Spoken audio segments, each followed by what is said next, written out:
Ladies and gentlemen, the long-awaited, highly anticipated conversation with the guy who knows the guy that knows almost everything. Mike Smallwood, ladies and gentlemen. Evan, how you doing? Oh, I feel like I'm on the top of the world, and it's around 72 degrees. It's nice and cool. But, Yeah, I but don't leave the house much either. So, oh, mamma mia. Well, here I am in Balloon Boom Studios in downtown Holly Hills, thinking about something, and I looked to my left and my right, and I said, Smallwood, Smallwood, and so my thought processes were limited. So you're going to expand me here. Is that about the academy system that in a metro, St. Louis bi-state area, well, it's just the St. Louis area, is that how many blue chip players are there? And if they would all go to academy, well, okay, but they go to the same colleges that that the kids do, the boys that go to high school and play high school soccer. They don't get a better deal, and that's been my experience of looking around. And then they take them, Mike, from grade school, and then come junior year, they say, hey, you don't have to go home, but you can't stay here.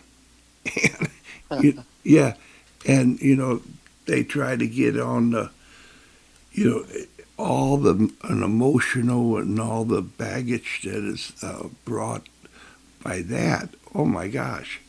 So the story is that one, how has it not been a lawsuit to say, hey man, come on, you could choose to play either one. You know, it's not all or nothing. Or, the professional teams have the academy and they can have that, but everybody else, come on, let's go. So legally and what you think, because Mike, you were just a little older than I was, and when you're on the north side, you're a year or two older. That's like that's the difference between an adult and a toddler. You know, is that yeah. you always played on the best teams and always had a nice way about you, and so that's why I reached out, Mike. Can you share your viewpoints with me? Well, when we grew up, and you're right, you mainly started with the CYC parish teams and all that. And the one thing that we had then, and I don't know that every area around St. Louis, we had a plethora of great coaches in grade school. I had Francis Flynn, Al Trost, and Don Cerisi, and all of which are Hall of Famers. And those were the coaches. But if they would have had a $20 fee to play, I guarantee you nobody on my team would have been able to play. We didn't. There wasn't that kind of money floating around for kids' sports back then. Then, as it evolved, when I was in high school, you could play high school and play for your club team. And I again was very lucky to play on a good high school team with Ebby Dunn coaching. And then my club team was Seco, which eventually became Bush. And we had TD Vasquez, who's technically the best coach I ever had. And so, but I never paid to do any of those things. I mean, they were there and available to us, and we had sponsors, and it went that way. I don't remember exactly when the club system came into effect, and then the charging the kids to play there. Um, I don't know exactly the year that that began, but I know that was kind of the end of soccer as we knew it. I mean, it's then changed, and I'm not sure it was for the better. It so happened a couple of years ago, St. Louis U High was playing um, kind of just a regular qualify to go to the Final Four or whatever the state high school tournament was. And I went. It was down at St. Louis U High, and the stands were packed on both sides of the field. I mean, it was really fun, a great atmosphere. St. Louis U High won, and all the students ran out on the field and holding up the players and all that stuff. And that was for winning a game to get to the Final Four. And then when you go out to soccer park for those high school finals, the stands are packed. It's tough to get in, and because people want to identify with a program and a team and a history that they had with them. And maybe the academies developed that somewhere down the road, but they haven't developed it yet. So the kids lose a little bit of the enthusiasm. Those kids, when they ran on the field and holding all the players up, everybody there will remember that forever. Um, I was fortunate enough to win a couple junior cups, the McGuire Cup, and the the fans were our friends and family. That was it. I mean, that's what we played with, but we enjoyed playing and all that. And plus, it was really good to have two different coaches in one season and two different teams, totally different teams. And it was good for us. And it made us adjust to other coaches and to other players. And plus, it was fun. And I don't see the fun and enthusiasm as much anymore when you start talking about club play. And that's not minimizing that they don't help the kids sometimes, but there's more to the playing the sport than just advancing to a different level. There's about the camaraderie and the support that you get and how much fun you have. If you have fun, you'll play better. You'll train better. You'll do everything better if it's enjoyable. Doesn't mean it's not hard and challenging, but at the end of the day, you'd like to look back on it with fondness of that. This coach was great. I loved him. I had these teammates, and then some teammates go on, then they're playing college, and then some are going into pros. But the guys that are going into pros are a very, very small percentage, just like high school basketball players. How many are going to play in the NBA? You know, one or two a year out of a city is a lot, really. Yeah, And right. and so the goal of playing in the MLS is nice to have that as a goal, but that's not why you should be playing the game. You should be playing because you love the game and you happen to be good at it. And the better you get at it, the more competitive it is, the more you enjoy it, the harder you work. And and hopefully it pays off for you. College isn't a great it used to be that some parents were just want their kid to get a scholarship to play. Well, when they lowered the men's scholarship from it used to be, well, at SIU, I think it was almost unlimited. I think you had 25 scholarships. And but then now it's nine and a half, I think it is, that you get in a college program, men's college program. Nine and a half. You can't even field a team with that. And so college is not the attractiveness that it used to have. But I think parents still are thinking, if I get them into St. Louis U, I save, you know, $30,000 a year. And that's true, but there's so many scholarships, and your son probably isn't going to be the one who gets it. And so you shouldn't be playing for that reason alone. You should be playing because you love the sport, you want to get better. The camaraderie is number one.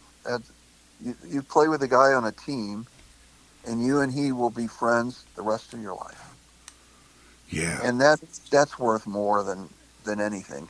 And you don't appreciate that until you get to be older. Then all of a sudden you really appreciate it, yeah, and you appreciate the coaches and the time and effort they put in. And I'm not sure the clubs are delivering that sort of message or that sort of experience for these kids. And kids are different now. I know I've talked to some pro coaches, not in soccer, but in other sports, and they said kids are different now. They're very self-absorbed. They want to be, they all say they want to play for Brazil or whatever country they want to play for that they qualify for, but they're really not focused on being on a team that they're on, doing the best they can, and having the best results they can get. And it's a different world.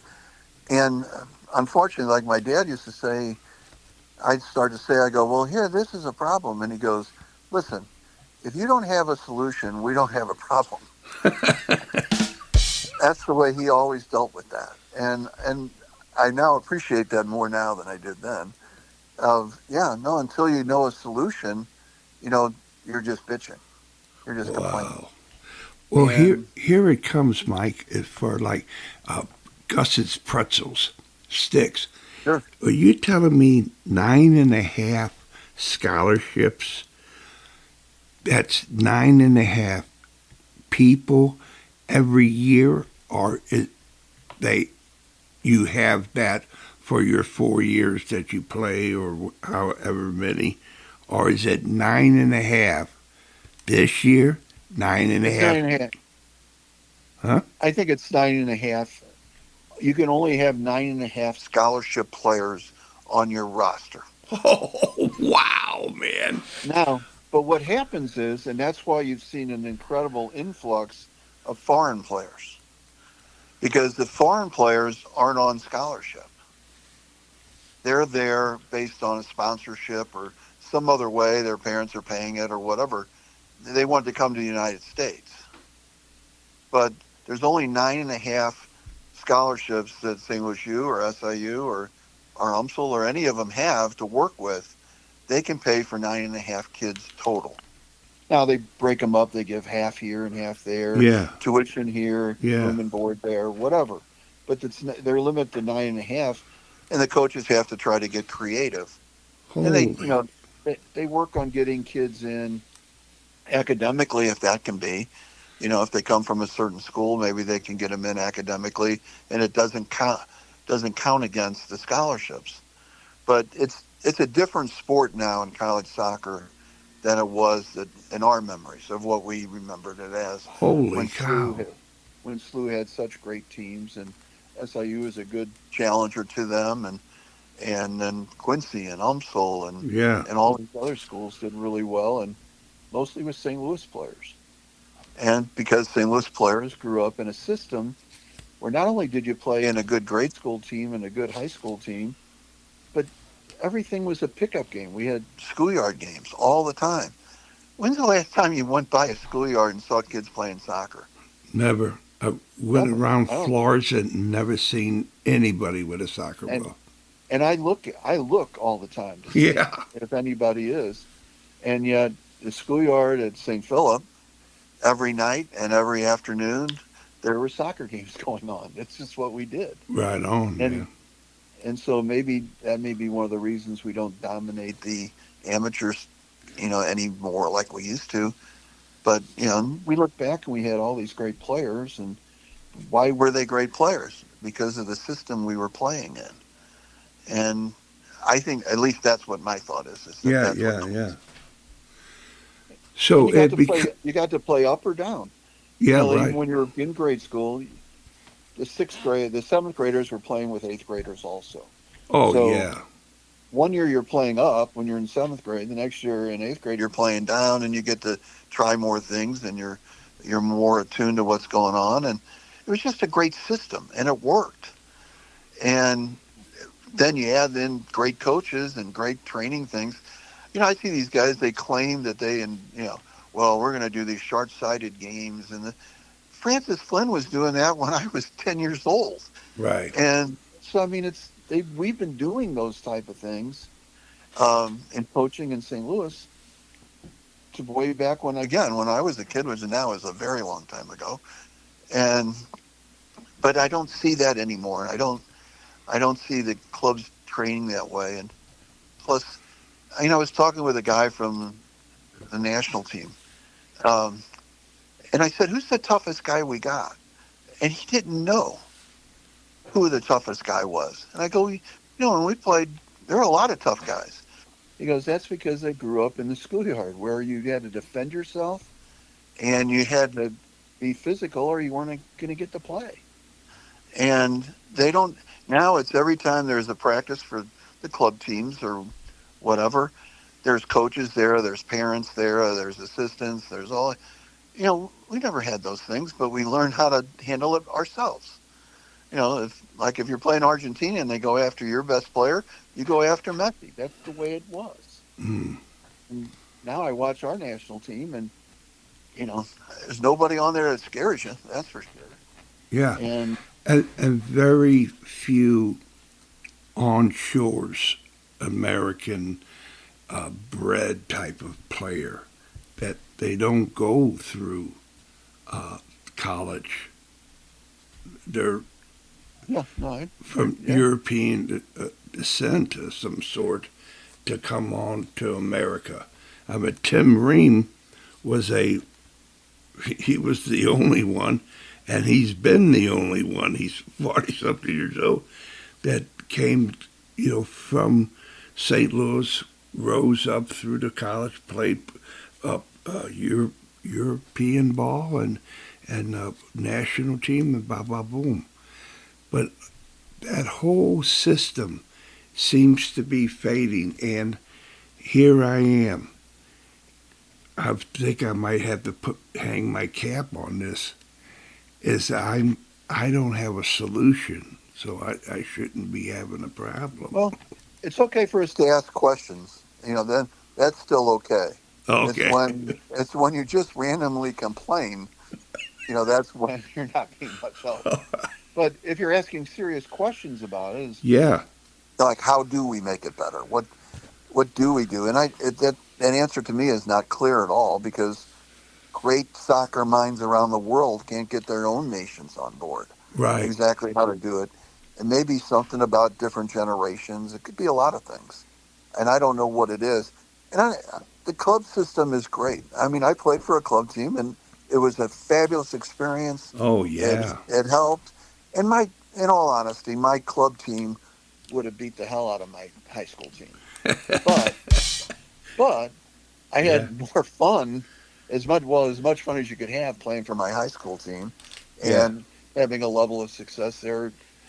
It's just fun because it's not only your teammates, it's all the guys you go to school with, Yeah. and you Yeah. share all those things. And the club teams, and we're trying to compare ourselves to European club teams. Well, they're true clubs. It's a club that's existed for a long time. They go out and recruit players. They don't go out and get players to come in and pay. They're paying the way for those kids, Oh and the yeah. club benefits by it. Well, it seems like they go and recruit, but they recruit to say that we are the best. Therefore, you're going to have to pay a Yeah. little bit. And the whole idea behind pay, yeah, it went forget about it. It's just that what is on the end? What do you get for your bang of your buck? You know that Well, I there's know the one thing they try to sell is that, and I know this more from my nieces all played on club teams. And the thing of it is, they always sell the fact, well, you're going to be involved in this showcase, and there'll be a lot of coaches there that could give you a chance, to move on to another level or whatever. And I understand that theory, and it may well even be accurate to a degree. Um, but again, then you're starting to limit what kids can play. And when you start limiting kids based on their socioeconomic status, you're not going to get as good of players. A hungry player is better than a player that's not hungry. I mean, it has been ever thus. And these kids, when you're coming from a more disadvantaged background and you can play, you're going to try harder than a kid who goes home to a steak dinner every night. You're going to mm, play differently and you're going to play harder because you're trying to get out of that area that you're in. And that's the way the rest of the clubs in the world are built. And, Spain, the one thing that I like what they did was they developed a method that's taught at all the academies they have in Spain.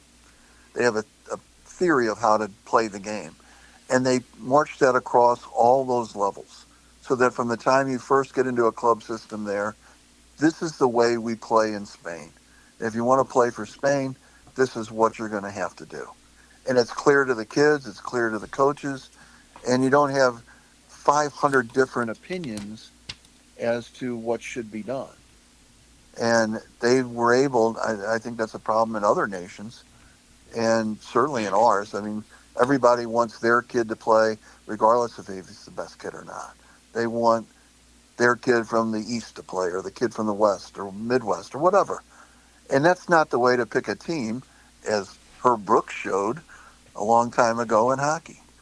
It's you play, you got to get the best players that fit your system, but you have to have a system before they can fit into it. We don't have a system. And what system does America play? I have no idea what No, system they play.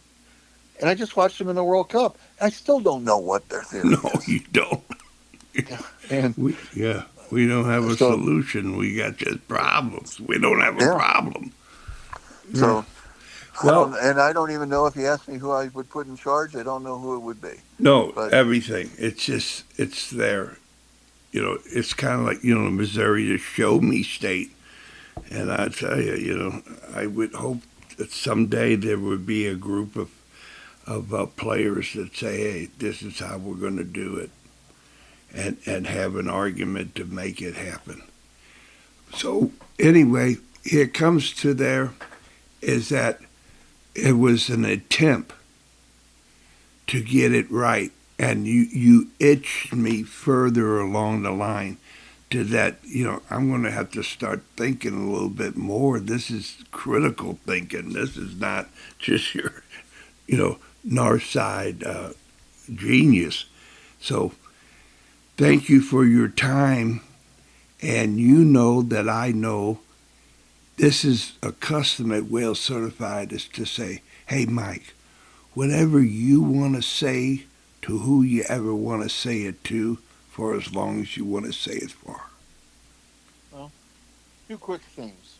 One is the thing I'm most appreciative in the world of soccer were the guys I played for and with. That's what made it all worthwhile. And that you approach and help cover soccer and not only in St. Louis, but America, it's a value to us all. And everybody I know listens. And because the soccer community is still pretty large. And so we appreciate, especially your show. And we appreciate the guys we played with, the coaches we played for, the educations a lot of us got because of we playing, and how valuable that was in our lives. It's just, it's very special. Wow, Mike. That Anyway, floors me. So here you go. You know that I know that you know. You're in the Whale Certified Hall of Affinity. how I, about I, that? I just put you there. And if somebody wanted to hire you, enlist you as their attorney, how would they get a hold of you? I'm easy to find. I mean, whether it's Facebook or the new or the some kind of phone directory, whatever. I'm always around. You're the only Mike Smallwood in the area? Yes, and I know of anyway. Nice. And Nice.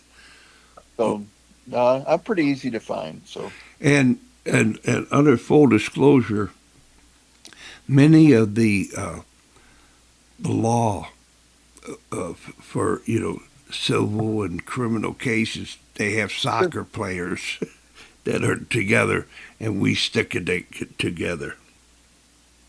Yeah, no, that's true. And I've had to go against, just as an aside, the the worst people in Missouri are the Missouri State High School Athletic Association.